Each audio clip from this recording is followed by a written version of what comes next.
Alright guys, in this video we are going to discuss about the result of Divis Lab, the result for Q3 FY22. So here we are going to discuss the con call that the company has given, and based on that what kind of information that we can get, and there are really some interesting questions that being asked during the con call, and we will try to analyze different points based on the answer that the management has given. Guys, before you start the video, this video is not going to be for understanding whether Divis Lab share price will go up or down. We are not going to discuss about that. We are going to purely discuss on the business and how exactly the business is poised for future growth. That's what we are going to discuss. So without having any further delay, let us start. I will take you directly to the con call, which is available on YouTube. You can listen to the con call, and that's what we are going to play, and going to listen to the management's commentary on the con call. So in a con call, there are a lot of statement that has been given. So I will just focus on the important point and how exactly we can interpret those comments. I would like to update the scenario with Divis. On the manufacturing front, we are currently operating at 80 to 85% production capacity. This is an important point, guys. Most of the plant are being operated at 80 to 85% capacity. That simply means that their existing plant are already used at a very good level. Whichever capex that comes up, there are a lot of projects that Divis Lab has announced which is coming up very soon. So for those projects, the company is well poised to take advantage of the new plant that comes, because all of their existing plant are being used very efficiently. Let's move ahead. On the procurement side, there was a significant increase in the prices of some of the raw materials due to energy crisis in China. We were able to mitigate some of these cost pressures due to geographical diversification of procurement, along with existing long-term contracts with the key suppliers. Guys, very important point. Now Divis Lab is mentioning the problem of a raw material price hike and also the freight charges and all those things. So this is very important for all of us to understand that Divis Lab, what they have been doing, they are having a lot of volumes, right? So when a company which is having a lot of volume, when they procure material from the vendors, obviously they get some advantage for the volume, right? So for Divis Lab, obviously they are able to negotiate and going to try at least to manage the supply chain in a much better way. So that is why when you compare a company which is really big and a company which is really small, we can think that the smaller company will have a better risk management, which is not at all true. When the company gains a certain scale, it always works with the favors of the company, that they will be able to manage the inventory better, or they will be able to purchase the inventory better. So that advantage is there for Divis Lab. So let us hear from rest of the things how exactly they are going to improve their supply chain. Backward integration on key products and limited product offerings has allowed us to be focused and react quickly to the changes in the market. I am delighted to mention that the capex programs for debottlenecking, backward integration and upgrading of utilities taken up during the last 2 years are resulting in minimizing supply risks and production disruptions, achieving in more improved financial performance. This is another very important point. So there are supply chain related issues most of the companies who are working in the space of Divis Lab are facing, right? But Divis Lab has started managing their inventory and also started their back integration almost 2 years back, and it takes time, right? To do any system management, to apply any new process, it takes time. So over the last 2 years, the company has back integrated, and because of that, the result they're yielding right now, it is giving them advantage over their peers. And that is why we have seen that in the last quarter, they could hold their margin a little bit better than their peers. That's what the company is mentioning right now. The logistical challenges attributed to the cancellation of flights, congestion at the ports, limited availability of the containers and manpower at the ports caused a huge slowdown. So obviously we have heard about this issue from many other companies con call, that there are a lot of challenges for the freight, there are issues with the container, right? So these chemical companies, the companies which are making API, right? So for this company, they manufacture the product, they ship it using the container, right? So all those supply, like getting it the empty container, then finding the right shipment to send it to the port, and from there finding the ship to transport it to the final destination, all those things is actually very important. And if one of the things actually goes wrong, the entire process gets to halt. So the similar kind of thing has happened for many other companies, but Divis Lab is also mentioning the same. But if you notice, they're mentioning that Divis Lab is going to track this movement and trying to optimize this process as much as they can. Obviously, outside condition is not at the hand of the company, but they're taking it a close look. Obviously, when everybody in the Concall, they will say that they are going to check it, but understand that if you are having a volume, right, if you're going to give an order a higher volume, you have a better position to talk or negotiate with your vendor. So that advantage Divis Lab is certainly having, thereby impacting the incoming raw material and the outbound shipments.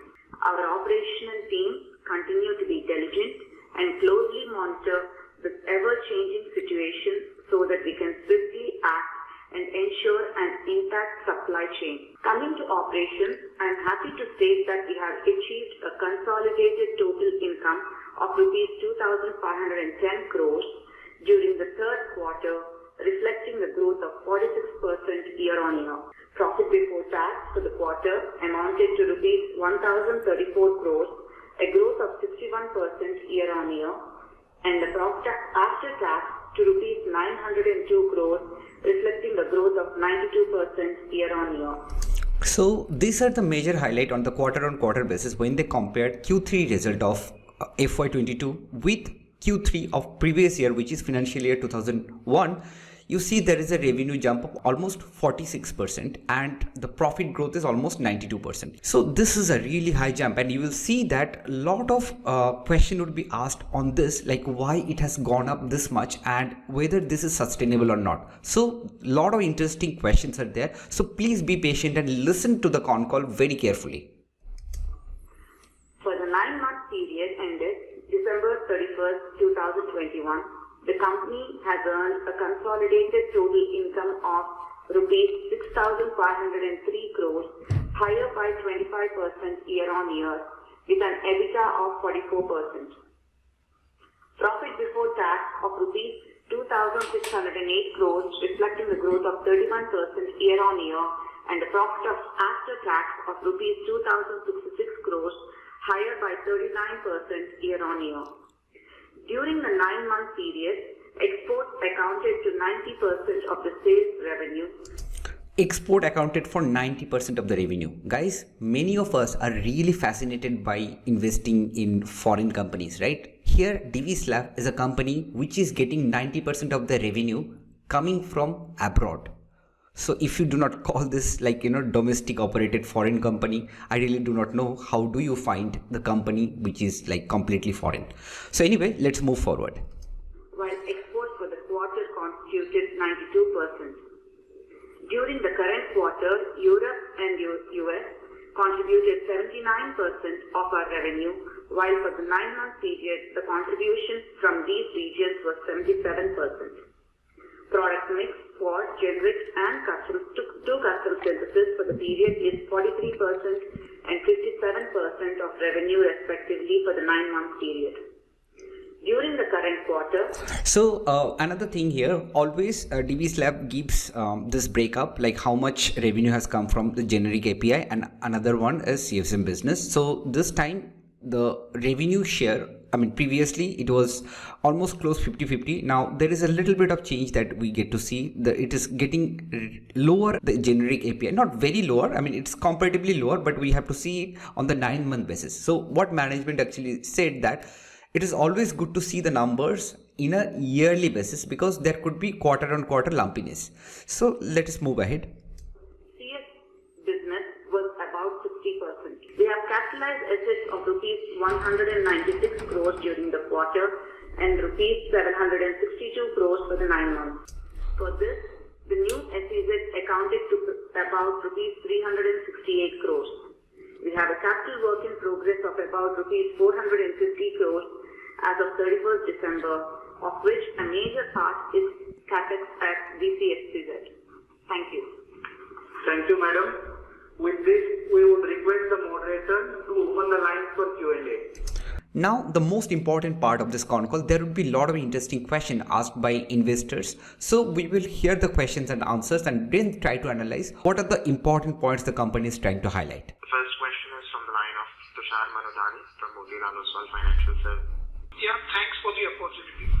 So, sequentially, we have seen a sharp jump up on the sales. So, would you like to call out if there is any one-off into this quarter? This is probably one of the most important thing the market is right now looking. There is a sudden revenue jump we have seen on year-to-year basis. We have seen that the revenue has gone up by 46%. So now the question is whether this is sustainable or is there one-time thing that has happened which may not occur in the subsequent quarter. Let us hear from the management's commentary. It's not one-off. We have several projects we have been working on, and yes, one of the projects has taken little faster, but it is a combination of several projects and also lumpiness in our business, which cannot be said quarter to quarter. It's more on year to year, it's more reasonable. Right, but So guys, if you have listened to Divis Lab Concall before, MultiDB actually talks very less and he tries to talk to the point. So if you hear the answer that he has given is there are multiple projects Divis Lab has been working on, one or two projects has actually taken off, and always this kind of thing happens in this line of business. So what MultiDB is requesting the investor is to think it not from quarter on quarter basis, to check it 9 month or like trailing 12 months basis. They're asking it to check it so that it gives more realistic view of the business. from 2,000 crores, the sales for the past 4 quarters, now it is 2,500 crores. So, can that be now a kind of a base to look for from here on? So here the person is actually trying to get a little bit of more clarity whether the number, this high number, like previous quarter it was 2000, now it is 2500. So this 500 crores that has increased suddenly, whether that will remain like this or like is there any chance that it can fall or it will be considered as base. So now I think Divis MultiDB will be able to give more straightforward answer. So let us hear from him. I would say that we would like to maintain that. Now, it also varies on the projects we are working on. While our generic products are very stable, but the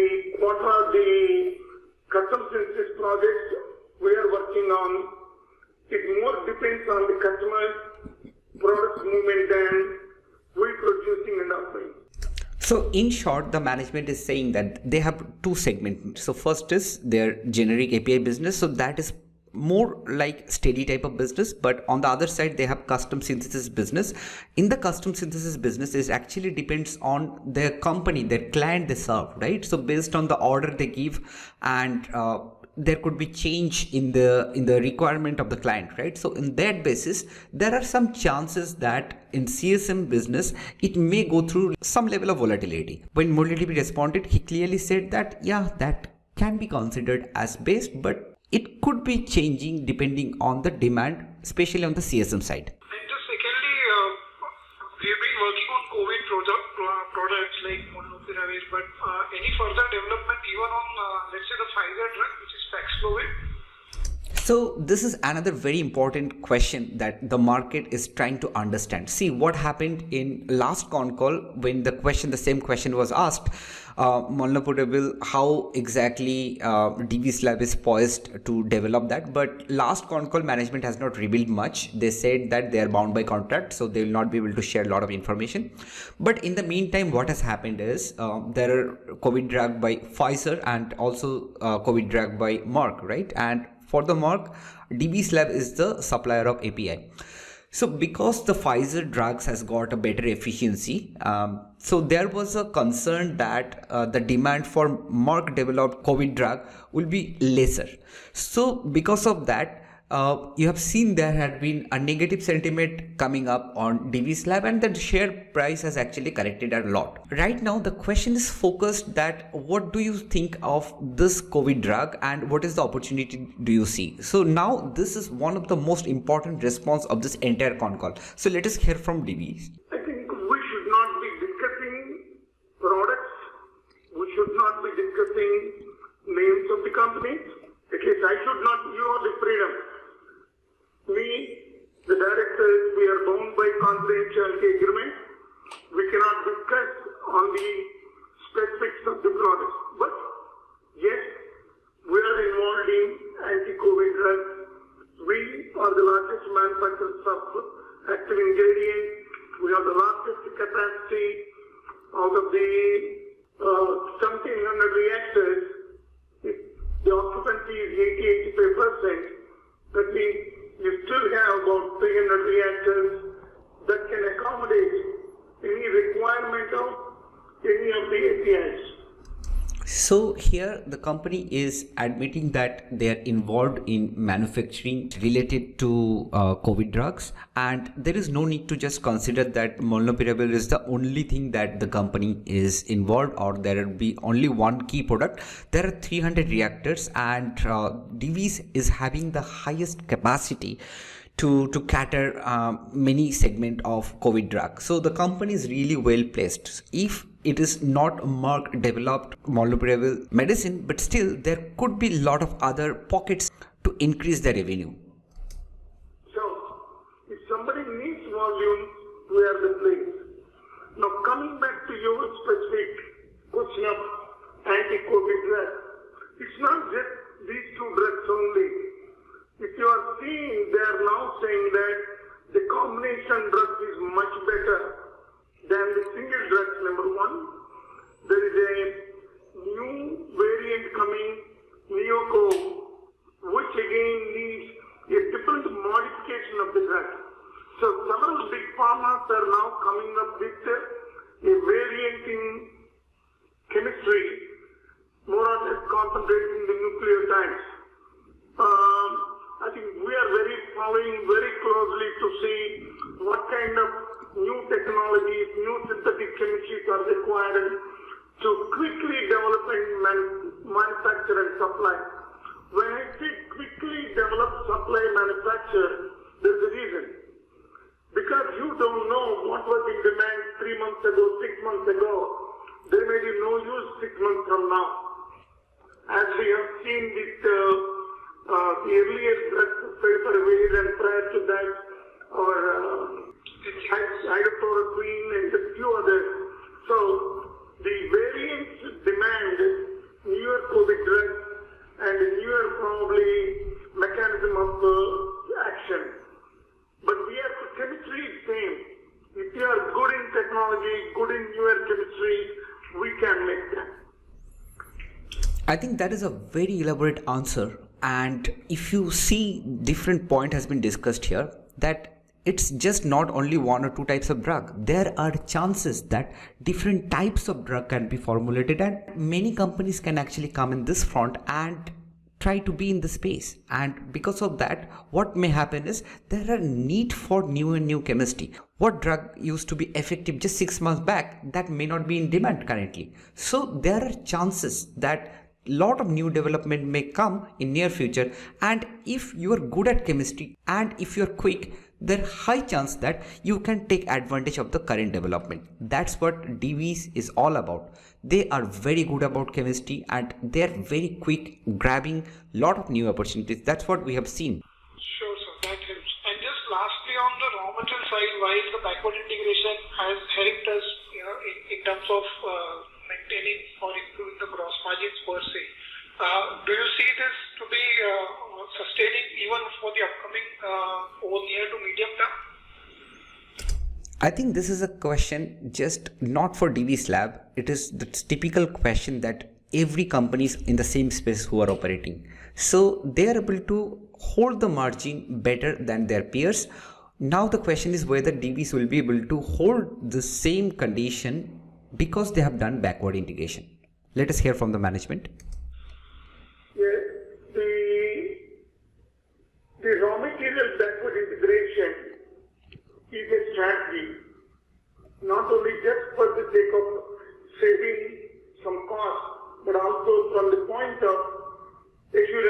supply, both from the generics as well as from the custom synthesis. So, you see, mostly the question would be coming on saving expenses and trying to keep the margin. But what is more important, the management is saying, instead of just saving some expenses, it's more bigger issue they're trying to handle.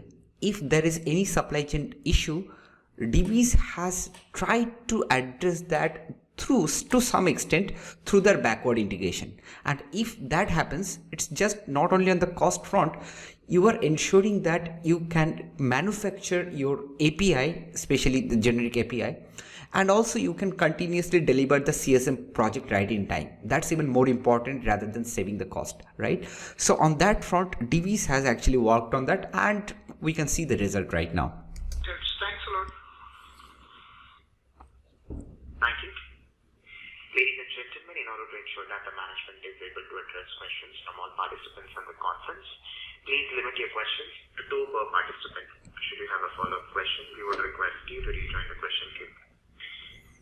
The next question is from the line of Alankar Garude from Kotak Institutional Equities. Please go ahead. Sir, given the big COVID upside in FY22 numbers, how should we look at growth in custom synthesis over the next couple of years? Maybe if you can throw some light on the order book, that would be really helpful. I think I was just explaining about the COVID drugs. They may be short-lived or they may die soon. And the new requirement of the newer ones is probably coming much faster to work on the variants. So I think it's not the order book or it is how quickly you can accommodate a new product, how quickly you can scale up and supply is the order of the day today. That's where we are very strong. Now, yes, we wish to maintain the speed, we wish to maintain the sales, profitability. I won't say just custom synthesis because our generic portfolio is very strong. Our future generic portfolio is very, very strong. So, I think it should be balanced because it's not just custom synthesis alone. A balance of custom synthesis and generic will be the win-win. If you just concentrate on one, you can be in trouble if the drug all of a sudden stops. So I think the question has been addressed in a very short and crisp way. In simple word, the question was, in CSM business segment, what could be the growth? Why analysts are more focused on CSM business? Because their margin in the CSM business is higher than their generic API, right? So if there is higher growth in CSM business, custom synthesis business, obviously there would be more contribution in the profit. So the profit will go up at much higher rate. Now what the management is saying, it's just not about the order book in CSM business. What is more important is to look both the segment together. If they can increase one CSM part very, very fast, what could happen is, if 1 or 2 orders, because CSM business actually has a little bit of lumpiness. So if there are a little bit of change that happens in the business on CSM segment, the revenue can take hit and the profit also may take a hit. Now, for Divis Lab, their generic API that has a really strong portfolio, and coming forward, the number of molecules they will be serving to their clients, that also looks very healthy. So the management is saying, just don't look at CSM business separately and do not look for the growth there. Rather, try to look both the sides together so that you get a balance. Okay, so my second question was, in terms of capacity, how are we placed over the next few years? And any update on Kakinada, and are there any backup options if there is any further delay in Kakinada? Those who are listening to the Concall of Divis Lab for the first time, there is a project, I think it's in Andhra Pradesh, there is a place in Kakinada probably, and in that place actually Divis has bought a parcel of land. But what has happened, there has been some dispute, and in the last Concall they have mentioned that the Supreme Court has given order to take the land and then start doing the manufacturing of a new plant. So that was the update in last quarter. So the analyst is right now asking what happened, like they take the land and started any plant. On the capacity, we never had an issue because always always we invest ahead of time. We have been investing for the last 3 years about 2,500 crores, and it's probably what we are at close to 3,000 crores. Guys, here is a very important point. They have invested heavily 2,500 crores in last 3 years, and also they are going to make huge investment almost of 3,000 crores in coming years. What you can do is, just for your own exercise, just check their investment they have made from 2005 to 2015, the amount of capex they have done. And just in last 3 years, how much capex they are doing and how much they will be doing in just coming years. That will really give you surprise. If you just look at the share price, you will get stuck with that mindset that the share price has gone up, but you have to see how exactly the capacity is ramping up and what is the business outlook, that the kind of opportunity the company is right now looking at. To take products, because we don't build product specific buildings. We build always multi-product, multi-purpose blocks. That means any product could be produced in those blocks, and for very specific technologies, they will go to different blocks. That's the concept from day one we have been doing. So I was explaining for the first question that out of the 1,500 plus reactors we have, in 80% occupancy, it still leaves 200-300 reactors available. These are all very large volumes, which can accommodate 1, 2, 3 anti-COVID drugs coming. It should be able to. And also the new additional substance we are coming into. Also the other new custom synthesis projects and the new generics that would go out, the NCEs that would go out of patent in the next 2-3 years.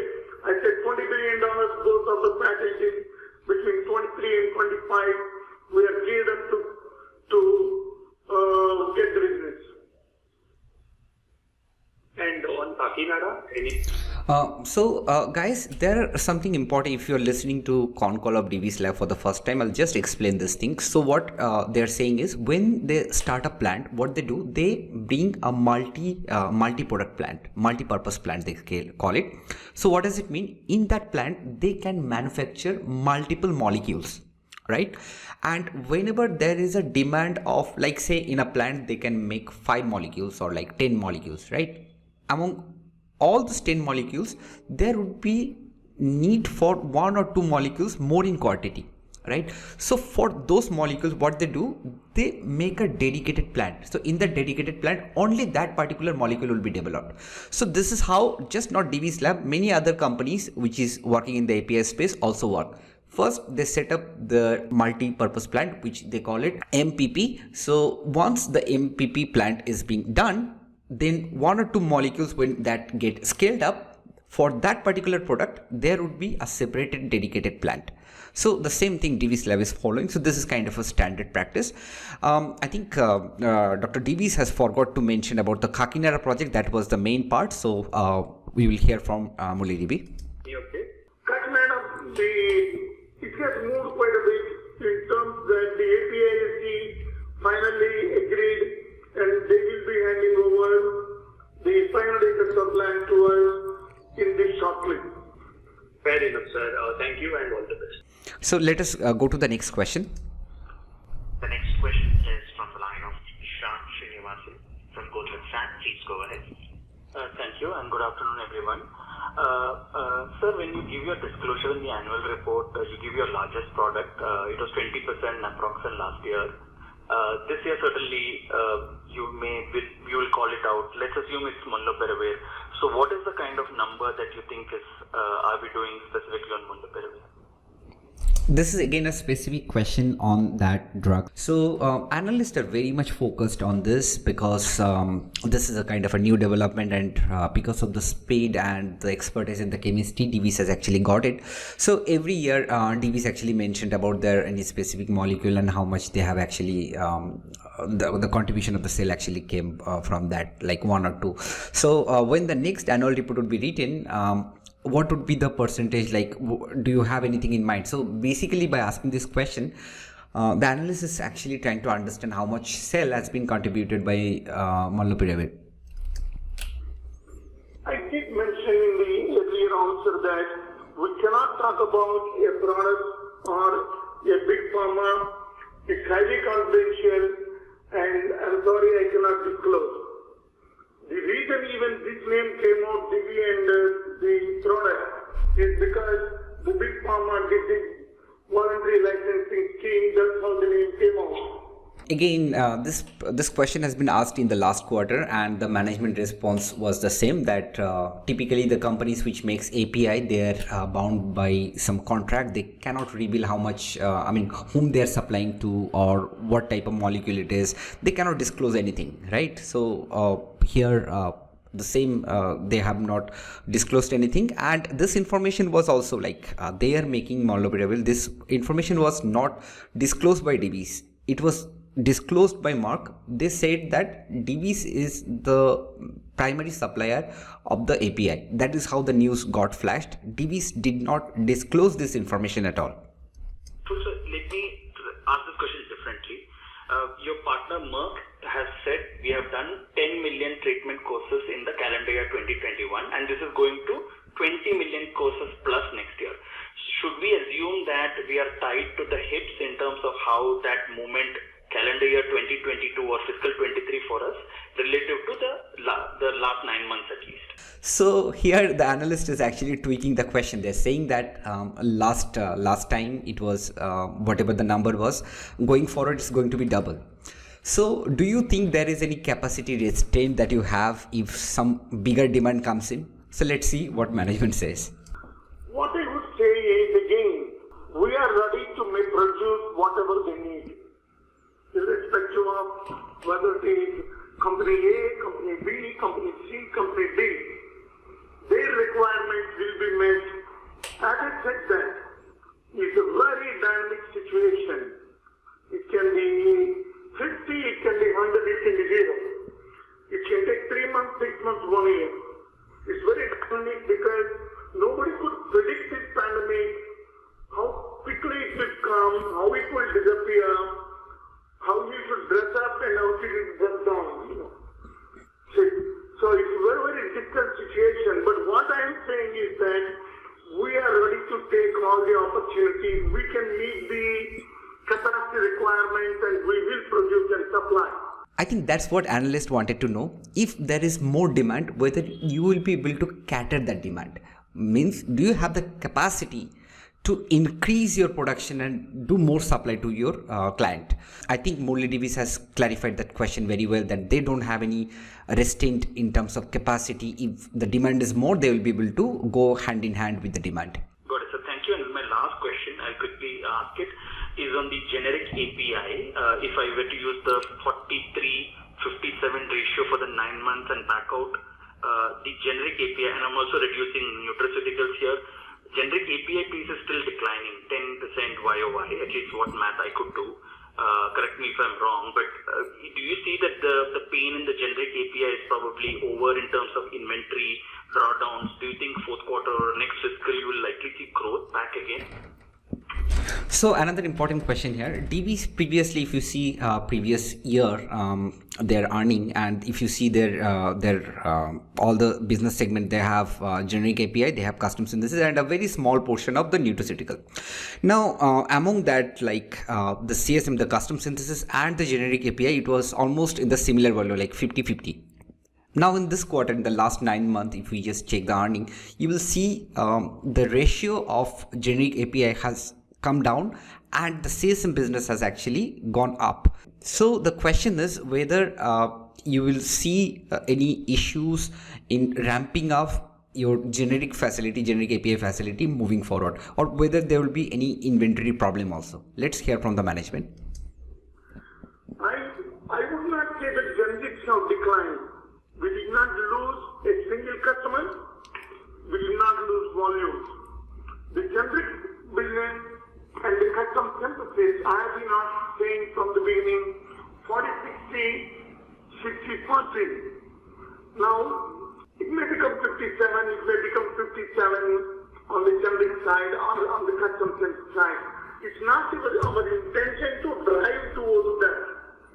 It so happened in the lumpiness. It so happened that it is now 57 or 60 or maybe 63. That does not mean that we lost some business in the generics. No. Yes, competition is there in generics, will be there. We just have to be agile. We just have to try more green chemistry and see how we can improve our margins all the time. This is what is all about API supplier. They have only one mode, that is their expert in chemistry. If they can improve their expertise or they can improve their chemistry, this is going to be their mode, because they will be able to supply complex chemistry with a cost competitive scenario. If API company has any mode, this is the mode. So what MuraliDB is talking about is to deepening their competitive advantage and continue with that. And this is what analysts ask. They always try to see some good number, because this number helps them to model their future cash flow and give the target price, right? But in reality, we already know that the CMSM business is always lumpy, and it will so happen that in one quarter it will go a little bit up and one quarter it will be a little bit down. There is no problem in such. It could be 46, it could be 45, 55, it could be any number. There is no particular set of number that could be tried, because this is real business. That's what has been mentioned by the management. The next question is from the line of Surya Patra from Phillip Capital. Please go ahead. But sure, sir, I just wanted to understand your view. Going ahead, do you think the growth in the custom synthesis will be higher than the generic growth? You see, similar kind of question is again coming. The analyst wants to know if there will be more growth in the CSM business than the API. We have seen the response of the management previously, and let's see if we get something extra information from this question. I have been saying for several quarters that we wish it gets 50-50. Because generics, we decide what to produce, how much to produce, when to produce. Custom synthesis, the customer demands. You produce this, you produce this much quantity, you supply at this time. So the combination of these two gives us flexibility, productivity, and highest reward. That is our wishful thinking. But on quarter-on-quarter basis, we should not get confused. We should see more on year-on-year basis, whereby this lumpiness of quarter-on-quarter should not be. I said that a $20 billion then API is going out of patent between 23 and 25, and we are aiming at them.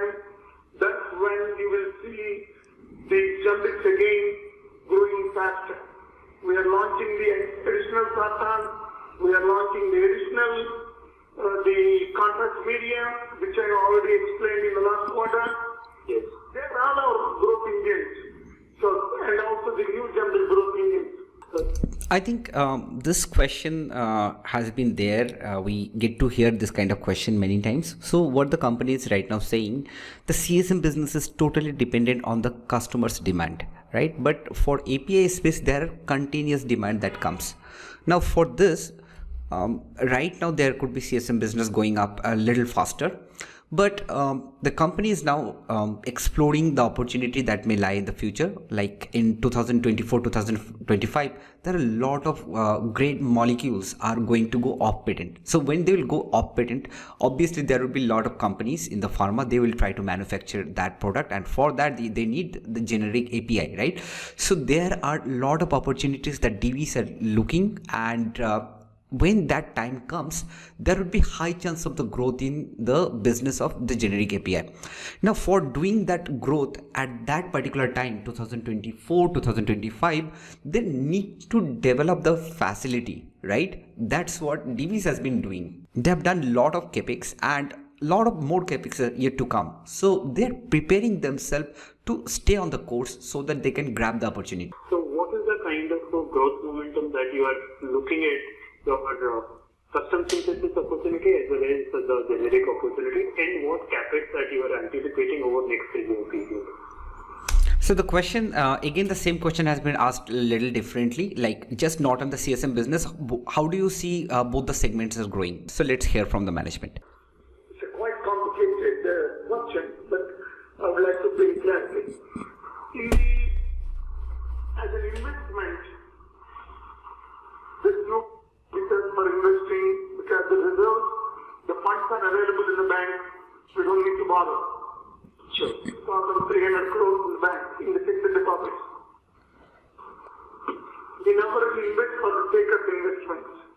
I mentioned that always we keep 2 or 3 multi-purpose blocks getting ready, equipment installed, ready for validation, ready for erection of equipment ordered, received, maybe about 50, 100 reactors and several of the other equipment to see which slots to go.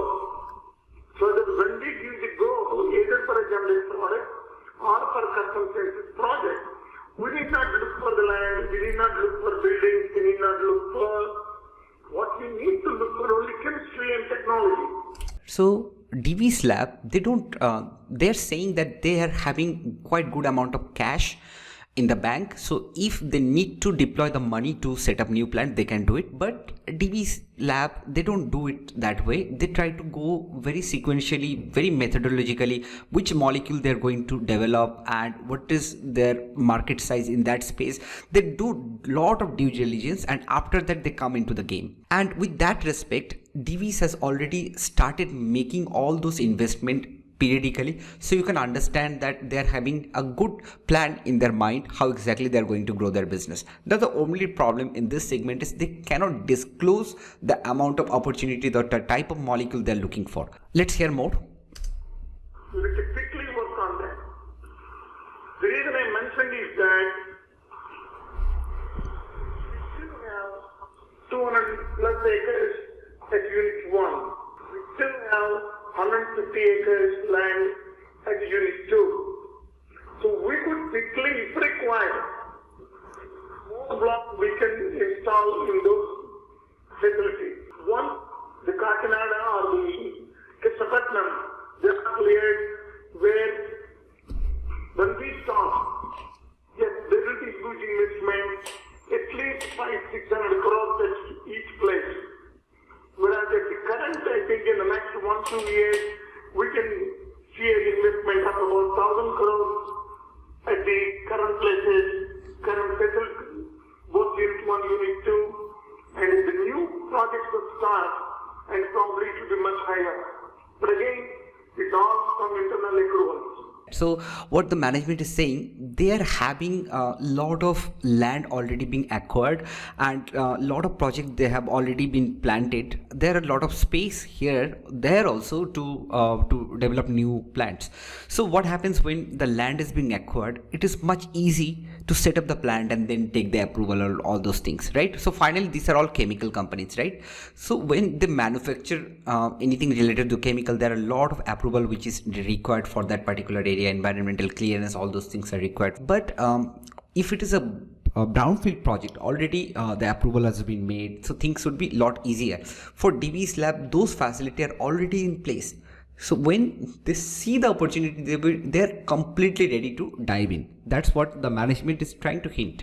Okay, just on the opportunity from the China supply chain replacement, particularly on the custom synthesis side or the intermediate for the innovative molecules, that business opportunities can throw some light, sir.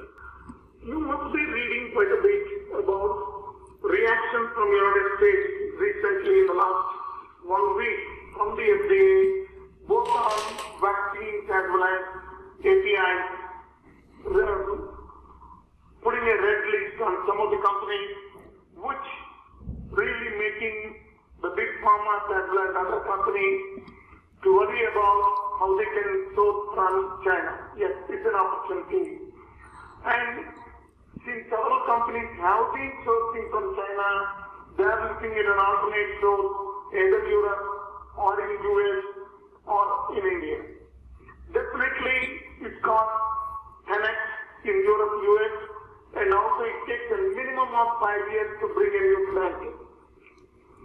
Forget about expansion if they are close to the towns, in a landlocked small area. So India has a lot to gain in the next 5 years in the API industry. So this is a very important point all of us need to understand. So here the management is accepting that there are some opportunities because China plus one. But what is more important to understand is this theme is already in place, but it is not easy to grab the opportunity because to set up a plant, it takes time. It is just not a story. I mean, in real field, it takes time to buy good piece of land which is having good connectivity, and then there are a lot of setup approval which is required to set up a new plant, and then finally to commission the plant. It takes time, and any existing player who are building up the capacity, they are really good to take the advantage which is coming next 5 years. In the API space, there are a lot of good opportunity that is coming up for next 5 years. So, and we are geared up to take all the opportunities, both from the big pharma side as well as the generic side. Thank you. The next question is from the line of Prakash from Axis Capital. Please go ahead. Good afternoon to you, sir. Just wanted to understand, obviously we've done a good job, great job, and you mentioned that these opportunities will keep on coming given the chemistry skill set that we have. But from a number perspective, there is a big step up function that we have seen in this quarter. Would you suggest that this number will continue this way for the next couple of quarters also? And will we grow on this base for next year also? So this is the question the first analyst actually has asked, whether whatever increase in the revenue that has happened, whether that is sustainable for coming quarters. So management has, I think they have already answered this question that it could happen this way. Let's hear from the management if they can give a little bit more information on that. It all depends upon the customer product's performance in the market. It's not one product. It's not one project. We have few projects lumped up, and the lumpiness is what you are seeing. So, yes, so far so good. We anticipate next quarter definitely we should be doing good. But what happens years from now, especially the COVID drug is very dynamic. Even not COVID drugs are also getting dynamic because during COVID, we have seen several therapy segments, the demand went down. Like nobody was using antibiotics, nobody was using few other compounds. People were just concentrating on vitamin D, vitamin C, and few other compounds. So, I think this dynamic situation will be there at least for another 1-2 years until the COVID variants. The new variants which are going to come out in the very near future, I think that will determine whether the current COVID drugs work, managed work, or the combis will work. That means a compound A from X company has to be mixed with compound B of Y company, and the new combo drug will do better than a single drug either currently available or in future invented, because there are at least handful of more which these anti-COVID drugs are coming out with new structures, and they may all of a sudden show up to be very promising on the new COVID variant. So it's how vigilant we are, how quickly we can develop the structure, how quickly we can validate and supply to the customer is the challenge. So here company actually gave a little bit of more information. Important thing that how we analyze this in. See, they're saying about the dynamics of different type of drug. Sometimes back when the COVID actually hit, the kind of drug which were in demand, and right now what type of drugs are in demand, these are changing, right? So right now people are more focused on taking vitamins, right? So for that is related to the nutraceutical area. Now obviously it is very difficult to predict how things are going to be because this is a very volatile kind of scenario. What drug demand was there in one year back, right now it's not the same, and obviously in 1 year or 2 years moving forward, it would be almost impossible to predict what would be the favor of the demand. So in this genre, what the company is suggesting, yes, there would be change in the mix, which type is contributing more or less, but we can assume that the sudden jump that we have seen in the revenue, that may continue some more time. That's what in short they are trying to mean.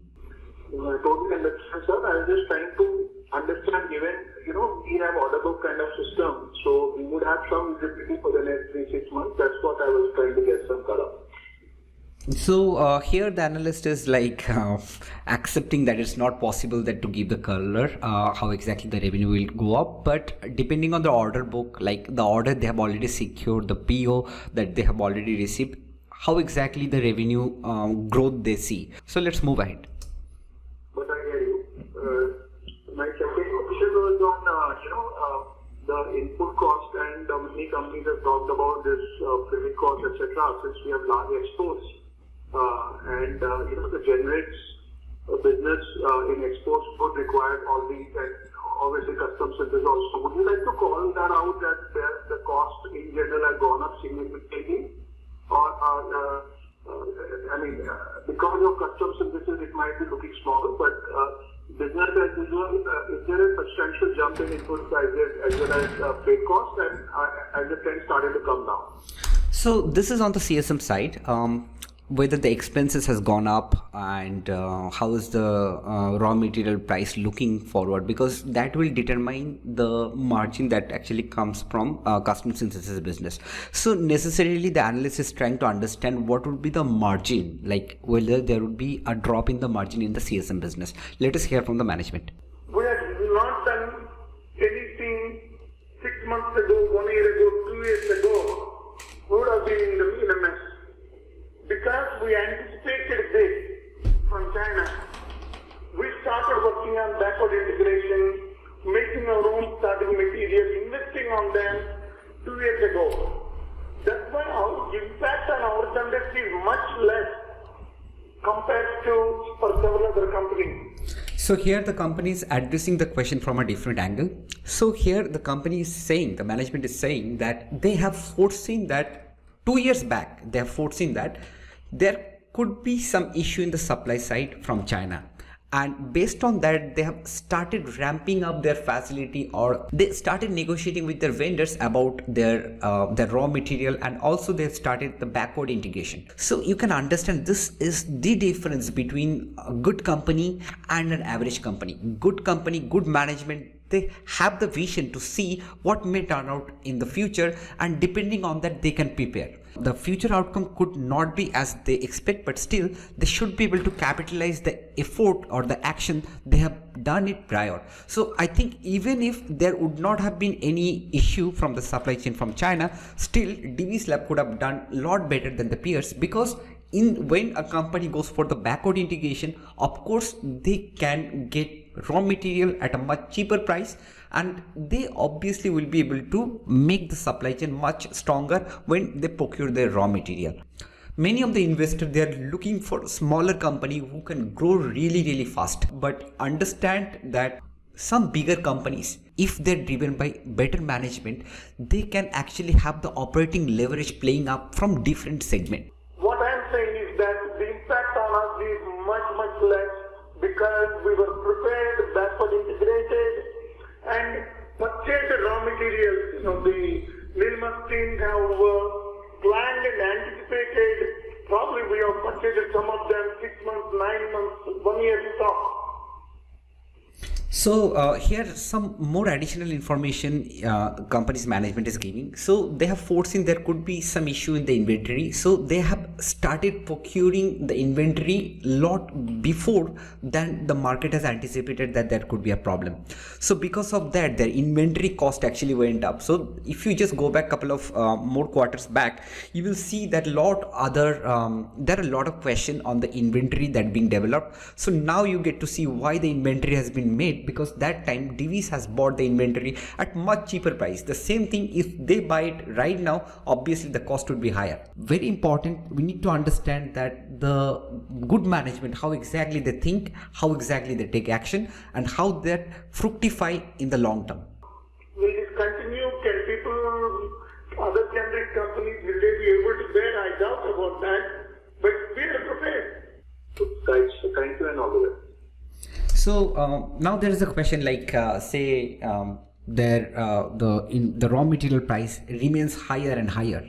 So at some point their inventory they have accumulated that will get depleted, right? That would be very much reduced. So at that time they need to buy the raw material to much higher price, right?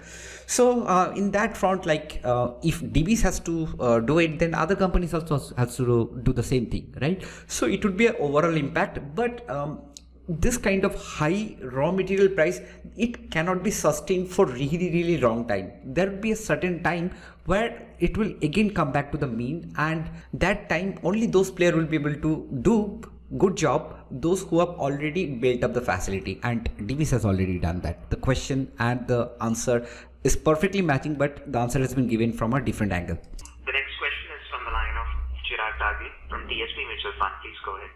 Yeah, so thank you for the opportunity. X of, the COVID business, how would the custom synthesis business have grown in the last 9 months? I understand we don't look at it quarter on quarter, but when you look at the first 9 months of the year, X of the COVID business, how has this performed, sir? If we see a certain like last 9 months, what is the growth that has happened, whether that will sustain in the long term. So all the analysts are basically trying to understand what could be the growth rate in CSM business. By extrapolating the past data, can they get some good guess about the future? That I think is the core focus of their question. So let's hear from the management. We don't reveal or we don't disclose that what segment-wise business. We only from the beginning, we only have been revealing or disclosing what is generic, what is custom synthesis. As I said that we maintain highest confidentiality, both customer, product, numbers, and that's how we are respected by the big farmers, and we would like to stay that way. Understood, sir. And the last question, sir, on the custom synthesis business was that, typically the fourth quarter is very strong, seasonally the strongest for us. This year also, do you see similar seasonality? So basically quarter on quarter, whether there would be even more growth, that's what the analyst is trying to ask. And if you see quarter on quarter basis, actually for Divis, quarter 4, the sequential growth is little bit higher than the other quarter. So whether the same trend will prevail or not, that's what the analyst is actually trying to understand. We don't see any reason for not, it is not our big bet last quarter we want to ship more. No. Probably it so happens that I don't even monitor that way. I think it looks good. Opportunities are good. Validations of several of our projects are underway, both in the custom synthesis, in the contrast media, in the fast track project, as well as our new generics. All things are happening for good, and let's hope for the best. So company is saying that there are high chance that there would be sequential growth even more because all the segment of their business is working good so far. Okay, sir. Thank you so much and best of luck. The next question is from the line of Damayanti Kerai from HSBC Securities and Capital Markets. Thank you for the opportunity. My first question is on generic API segment. So here, obviously, you mentioned about volatility in commodity prices, supply disruption, etc.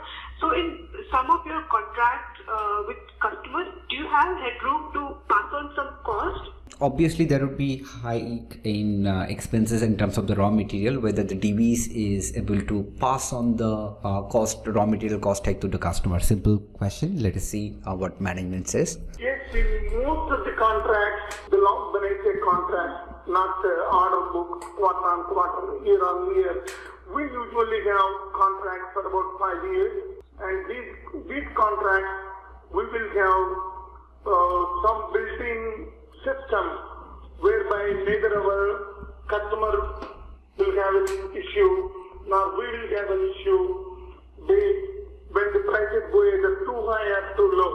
There is a built-in system whereby we can pass on some of these extra costs. Yes.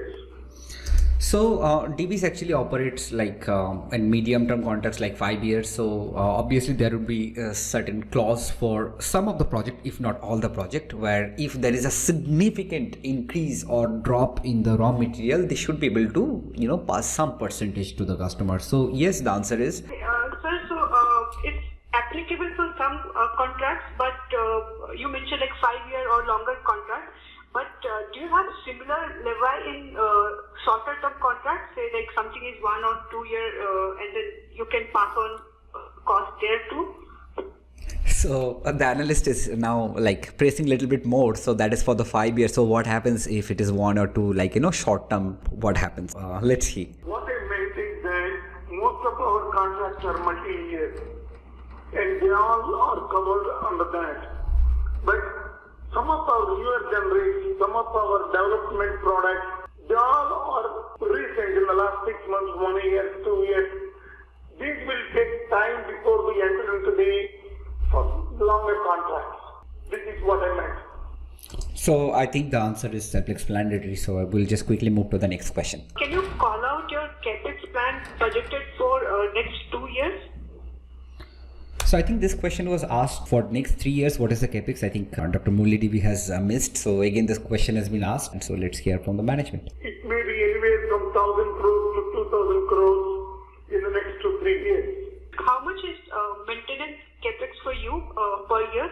Whenever there is a new investment that goes in, so there would be two types, right? Which is maintenance capex, which you need to spend money to take care of the existing plant so that all this plant actually runs well. That doesn't gives you additional revenue, but that ensures what all revenue that has been earned, that can be earned without having any major problem. So if it is operational or maintenance, it does not contribute to any further revenue. The management has already told that almost 1,000 to 2,000 crores capex they have lined up for next 2 years. They just want to know how much would be the maintenance capex, so that they can just subtract that amount and can find out which is like true capex, and based on that they can do the modeling that how much revenue they can earn and what would be the EBITDA margin. So that leads to the EPS growth, and that would be easy to do the modeling for the pricing. It's about 100 crores. Thank you. I'll get back in the queue. So I think most of the important question on the business and the outlook that has already been discussed. We will not stretch this video any further. So guys, this is the first time actually we have discussed about different point that has come up from a Concall. If you really like this kind of video and if you want to hear many more updates on similar line, do let us know. Hope this analysis was helpful and has given a lot of information about the business. That's all for today. Hope to catch you up very soon with our next video. Until then, take care. Bye.